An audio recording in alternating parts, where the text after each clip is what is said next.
ನಮಸ್ಕಾರ ಆತ್ಮೀಯ ವೀಕ್ಷಕರೇ, ನಾನು ರವಿ ಎಸ್ ಪೂಜಾರಿ, ಅರ್ಥಶಾಸ್ತ್ರದ ಉಪನ್ಯಾಸಕ.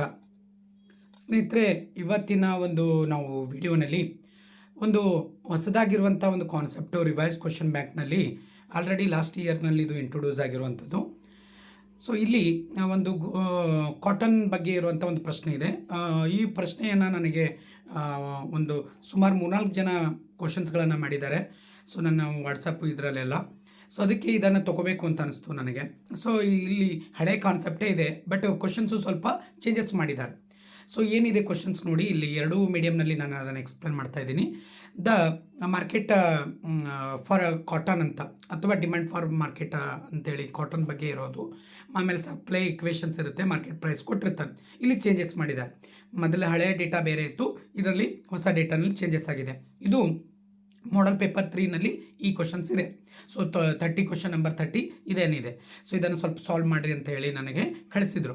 ಸೊ ಅದರಲ್ಲಿ ಮೇಡಮ್ ಅವರು ಒಬ್ಬರು ಯಾದಗಿರಿಯಿಂದ ಅರುಣಾ ಮೇಡಮ್ ಅವರು ಕೂಡ ಹೇಳಿದರು, ಸರ್ ಇದನ್ನು ಸ್ವಲ್ಪ ಮಾಡಿ ಕಳಿಸಿ ಸರ್, 2 ಮೀಡಿಯಮ್ದಲ್ಲಿ ಬೇಕಂತ ಹೇಳಿದರು. ಹಾಗಾಗಿ ಇದನ್ನು ಸ್ವಲ್ಪ ಕೊಡೋಕ್ಕೆ ಲೇಟ್ ಆಯಿತು, ದಯವಿಟ್ಟು ಕ್ಷಮೆ ಇರಲಿ. ಸೊ ಇಲ್ಲಿ ನೋಡಿ, ಈ ಒಂದು ವಿಡಿಯೋನಲ್ಲಿ ಫಸ್ಟ್ ನಾವೇನು ಮಾಡೋಣ ಅಂತಂದರೆ ಕಾನ್ಸೆಪ್ಟ್ ಇದೆ. ಅದಕ್ಕಿಂತ ಪೂರ್ವದಲ್ಲಿ ನಾನು ನನ್ನ ಯೂಟ್ಯೂಬ್ ಚಾನಲ್ಸು ನಿಮ್ಗೆ ಗೊತ್ತಿದೆ ಸ್ನೇಹಿತರೆ, ನಿಮ್ಮ ಒಂದು ಸಪೋರ್ಟ್ನಿಂದ ತುಂಬ ಚೆನ್ನಾಗಿ ಗ್ರೋ ಆಗ್ತಾ ಇದೆ. ಸೊ ಆಲ್ರೆಡಿ ನನ್ನ ಒಂದು 2900 ಸಮಥಿಂಗ್ ಸಬ್ಸ್ಕ್ರೈಬರ್ ಆಗಿದ್ದೀರಿ. ಆಮೇಲೆ ಸಾಕಷ್ಟು ಗ್ರೋಯಿಂಗ್ ಕೆಲಸಗಳೆಲ್ಲ ನಡೀತಾ ಇದೆ. ಅದಕ್ಕೆ ಸಪೋರ್ಟ್ ನಿಮ್ಮದಿದೆ.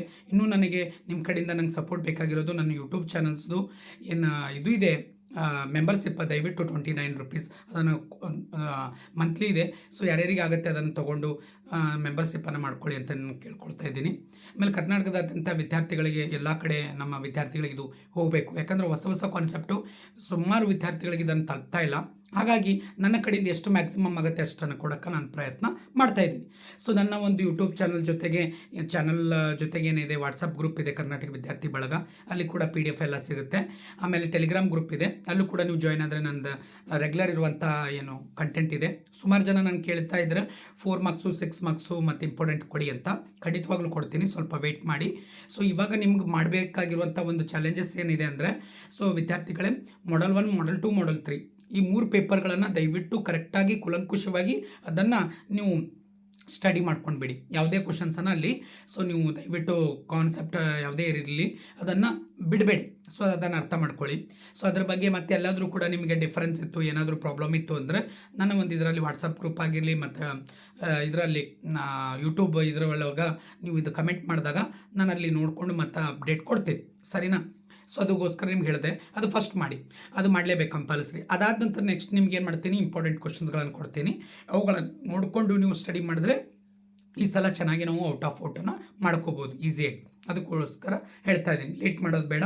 ಇದು ಕಾನ್ಸೆಪ್ಟ್ ಇದೆ ನೋಡಿ ಸ್ನೇಹಿತರೆ. ಪ್ರಶ್ನೆ ಹಿಂಗಿದೆ, ಸ್ವಲ್ಪ ಮಾಡಿಫೈ ಮಾಡಿದ್ದಾರೆ, ಹೌದಾ? ಹತ್ತಿ ಮಾರುಕಟ್ಟೆಯನ್ನು ಪರಿಗಣಿಸಿ ಹತ್ತಿ ಬೇಡಿಕೆ ರೇಖೆಯು Q = 430 - P ಅಂತ ಆಗಿದೆ.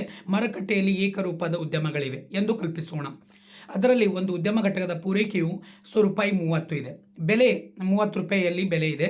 ಹಾಗಾದರೆ Q = 20 + P ಆಗಿರುತ್ತೆ ಅಂತ, ಹೌದಾ? ಪೂರೈಕೆ ಅಷ್ಟಾಗಿರುತ್ತೆ. ಮಾರುಕಟ್ಟೆ ಸಮತೋಲನ ಒಂದು ಉದ್ಯಮಗಳ ಸಂಖ್ಯೆ ಕಂಡುಹಿಡಿಯಿರಿ ಅಂತ ಹೇಳಿ ಅವ ಪ್ರಶ್ನೆಯನ್ನು ಮಾಡಿದ್ದಾರೆ.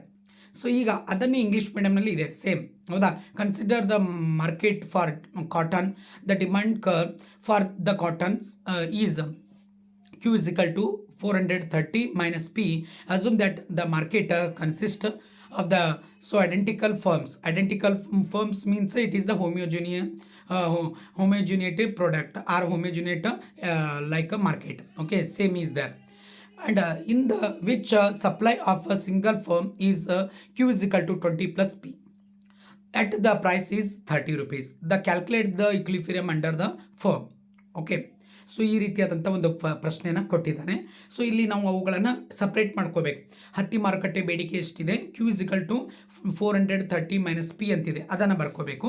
ಮತ್ತು ಉದ್ಯಮ ಘಟಕದ ಯಾವುದು ಅಂತಂದರೆ ಸಪ್ಲೈ, ಪೂರೈಕೆ, ಅದು ಎಷ್ಟಿದೆ, Q = 20 + P ಇದೆ, ಹೌದಾ? ಮಾರುಕಟ್ಟೆ ಸಮತೋಲನ ಬೆಲೆ ಎಷ್ಟಿದೆ, ಸೊ ಅಲ್ಲಿ 20 ಇದ್ದಿದ್ದು ನಾನು ಹಳೆ ತೊಗೊಂಡಿದ್ದೀನಿ, 30 ಆಗಬೇಕು. ಸಾರಿ, ಇಲ್ಲಿ ಚೇಂಜ್ ಆಗಿದೆ. ನಾನು ಹಳೆ ಡೇಟಾನೇ ಕ್ಯಾರಿ ಮಾಡಿದ್ದೀನಿ. ಇಲ್ಲಿ 30 ಆಗಬೇಕು ಸ್ನೇಹಿತರೆ, ನೆನ್ಪಿಟ್ಕೊಳ್ಳಿ, ಹೌದಾ? ಇರಲಿ. ಸೊ ಅದಾದ ನಂತರ ನೆಕ್ಸ್ಟ್ ಏನು ಮಾಡೋಣ ಅಂತಂದರೆ ಮಾರ್ಕೆಟ್ ಇದರಲ್ಲಿ ಹಾಕ್ಕೊಂಡಾಗ ಸೊ ಆಲ್ರೆಡಿ 20 ಏನಿದೆ ಇಕ್ವೇಷನ್ ಪ್ರಕಾರ ಉದ್ಯಮ ಸಂಸ್ಥೆದು 20+P ಇದೆಯಲ್ಲ, 20+P ಅಂದರೆ ಏನು ಮಾರ್ಕೆಟ್ದು, ಸೊ ಬೆಲೆ 30. ಹಾಗಾಗಿ ಅವೆರಡು ಪ್ಲಸ್ ಮಾಡ್ಕೊಂಡು ಬಿಡಿ, ಏನಾಗುತ್ತೆ 50 ಆಗುತ್ತೆ. ಅದೇ ಮಾರ್ಕೆಟ್ ಸೊ ಡಿಮ್ಯಾಂಡ್ ಏನಿದೆ 430 ಮೈನಸ್ ಪಿ ಇದು ಎಷ್ಟಿತ್ತು 30 ಇತ್ತು, ಅದನ್ನು 30 ಹಾಕ್ಕೊಂಡಿದ್ದೀನಿ.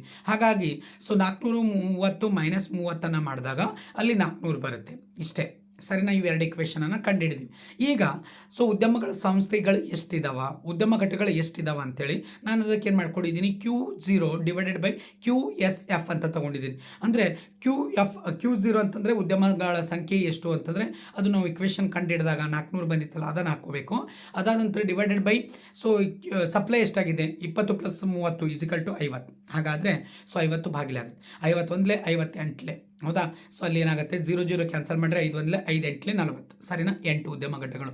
ಮೊದಲಿನ ಪ್ರಶ್ನೆಯಲ್ಲಿ ಏನಿತ್ತು 6 ಬಂದಿತ್ತು, ನೆನಪಿರಲಿ ಹೌದಾ?